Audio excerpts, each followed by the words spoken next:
throw things away when they get too old. Hey, this is Danny on KRUZ and the After Midnight Ramble.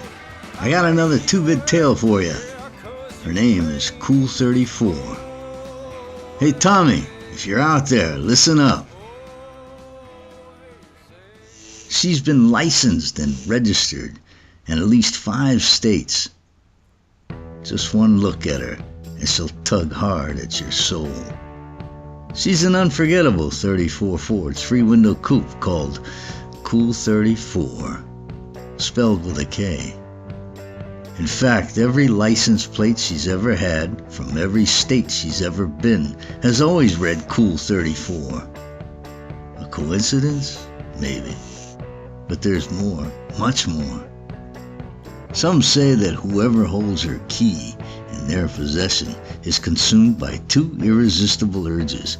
One is a desire to simply keep her vanity plates, and the other is an uncanny hunger to just drive.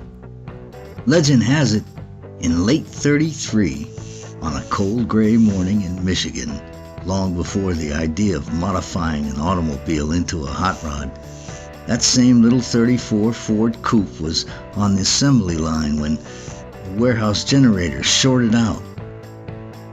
As it sputtered and kicked off, it blasted yellow and white sparks high into the factory.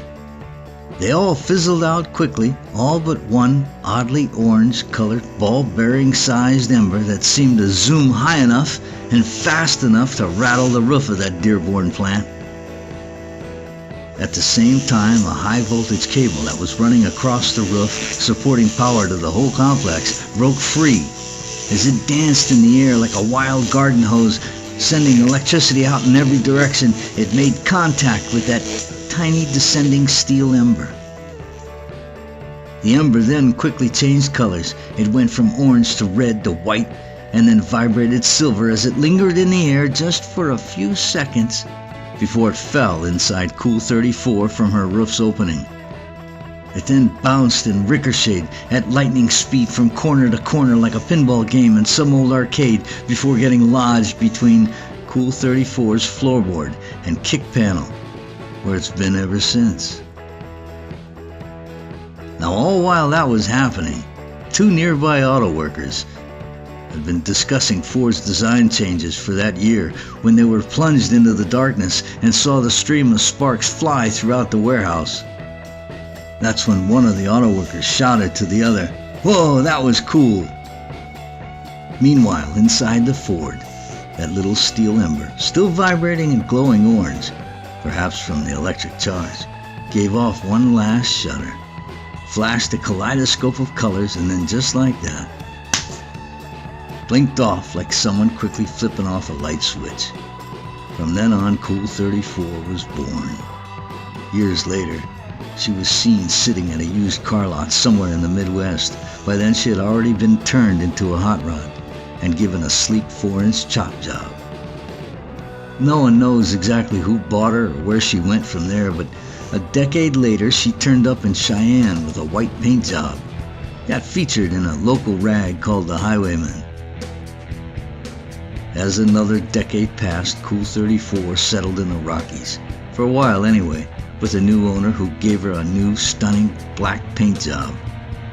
As she rumbled again through time, making her way as far as Hawaii, 2 things were consistent. Whoever laid eyes on her would never forget how cool she looked, and to whoever was fortunate enough to sit behind her wheel would walk away with a haunting feeling for the highway. Not a single hot rodder or dispassionate soul would be immune. And as another decade passed, she found Tommy, who not that long ago gave her a permanent home rumbling across the hot desert roads of Arizona.